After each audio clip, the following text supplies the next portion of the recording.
Donald Trump a partiellement assoupli les sanctions contre la Russie, après avoir déclaré à quel point elles nuisent à l'économie russe.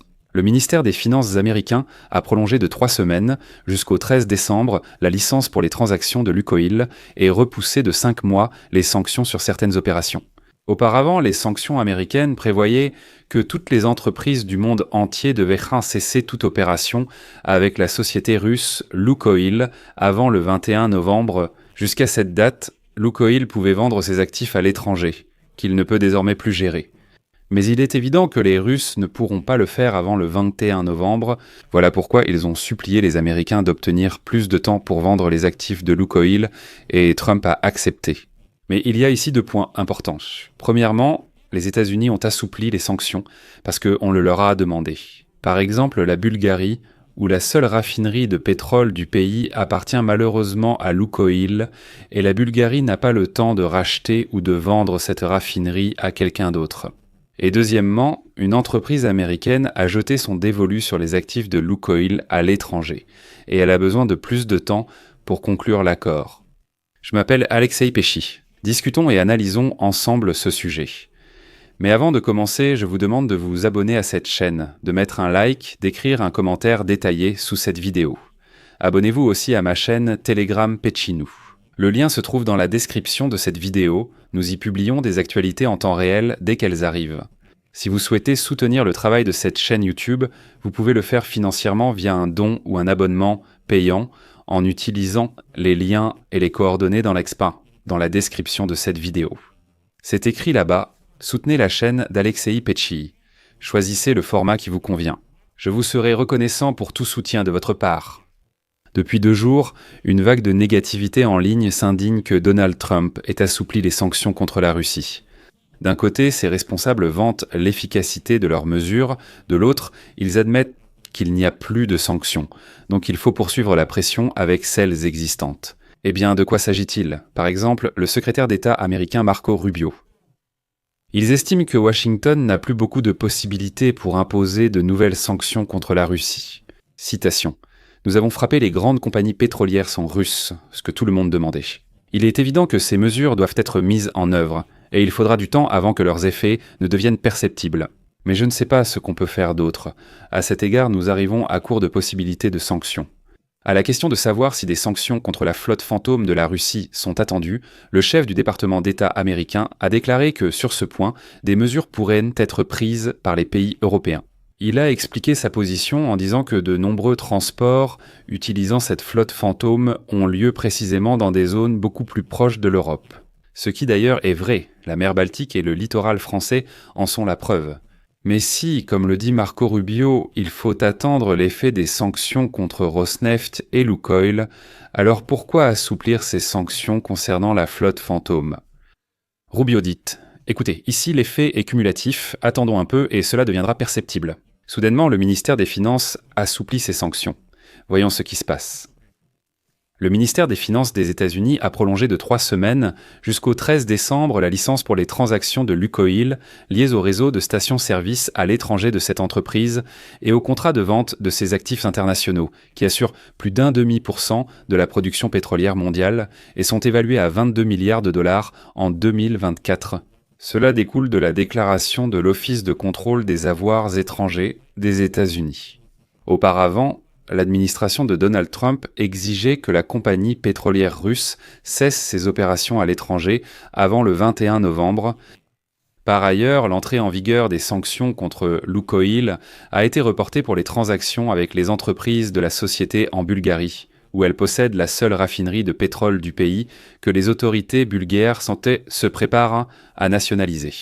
Là-bas, la date limite de ces sanctions a été repoussée au 29 avril 2026. Comme l'affirme la Maison-Blanche, Washington souhaite donner plus de temps à ses alliés d'Europe centrale et du Moyen-Orient pour conclure leurs transactions avec Lukoil et étudier les options qui leur permettraient de conserver les actifs sous le contrôle d'entreprises non russes.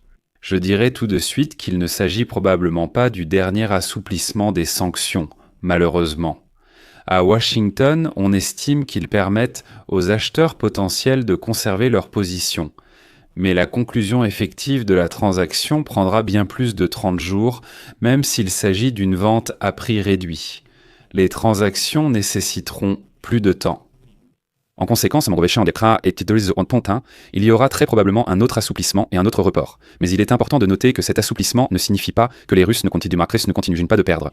Les actifs étrangers de Lukoil seront inévitablement vendus, et la Russie perdra ses positions en Europe et au Moyen-Orient. Et pas seulement. D'ailleurs, un peu de contexte. Fin octobre, les États-Unis ont sanctionné Lukoil pour faire pression sur le Kremlin et obtenir la fin de la guerre de la Russie contre l'Ukraine.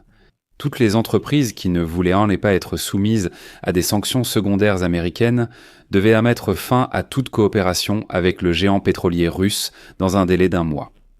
De son côté, Lukoil a annoncé la vente de ses actifs à l'étranger. Eh bien, parce qu'il comprend qu'il ne pourra pas tout gérer lui-même et que personne ne voudra non plus travailler avec ses actifs. La principale transaction a échoué. Gunvor a tenté d'acheter les actifs étrangers du Lukoil russe visé par des sanctions américaines, sans succès. Lukoil l'avait désigné comme acquéreur potentiel. Cependant, le ministère des Finances des États-Unis a averti qu'il n'accorderait aucune licence à cette entreprise tant que la guerre en Ukraine durerait. Ils disent en gros, très bien, rachetez, il n'y a pas de problème. Mais tous ces actifs à l'étranger ne pourront pas fonctionner, vous n'aurez pas de licence. Jusqu'en 2014 sous-titre Dima Torzok. Le copropriétaire de Gunvor était l'homme d'affaires de russe Gennady Timchenko, qui, un jour avant l'imposition des sanctions à son encontre, a vendu sa part aux États-Unis. 43,5% des actions ont été cédées à Torbjörn Törnqvist, qui détient désormais 86% du capital, soit 6,6 milliards de dollars. Actuellement, Törnqvist est président du conseil d'administration. Cependant, malgré le contrôle sur Gunvor, les autorités américaines restent préoccupées par sa rémunération et ses liens possibles avec Moscou. Ils voulaient un schéma astucieux, prétendant vendre des actifs, mais en réalité, ils se les vendaient à eux-mêmes.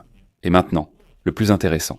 Selon les sources de Bloomberg, ces derniers jours, l'intérêt pour le portefeuille de Lukoil à l'étranger a augmenté, et des acheteurs potentiels des États-Unis, d'Europe et des pays du Golfe ont contacté le ministère américain des Finances pour obtenir l'approbation de transactions avec cette entreprise. La veille, une source de Reuters a indiqué que les actifs de Lukoil pourraient être vendus à un grand fonds d'investissement américain, Carlyle. Et actuellement, ce fonds d'investissement américain étudie une éventuelle transaction et se prépare à soumettre une demande au ministère américain des Finances. C'est pourquoi il n'est pas exclu que la pause ait été faite précisément pour l'entreprise américaine. Aux États-Unis, ils peuvent même profiter financièrement de ces sanctions.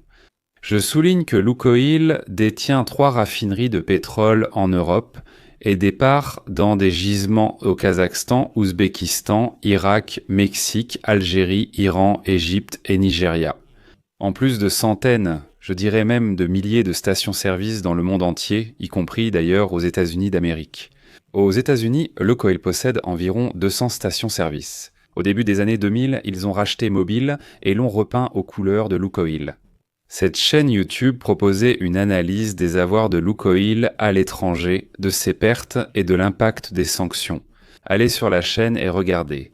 Je mets des points de suspension ici. Donnez votre avis, écrivez vos conclusions dans les commentaires sous cette vidéo, abonnez-vous à la chaîne, activez la cloche et n'oubliez pas de mettre un like. C'est tout pour aujourd'hui. Prenez soin de vous, au revoir à tous.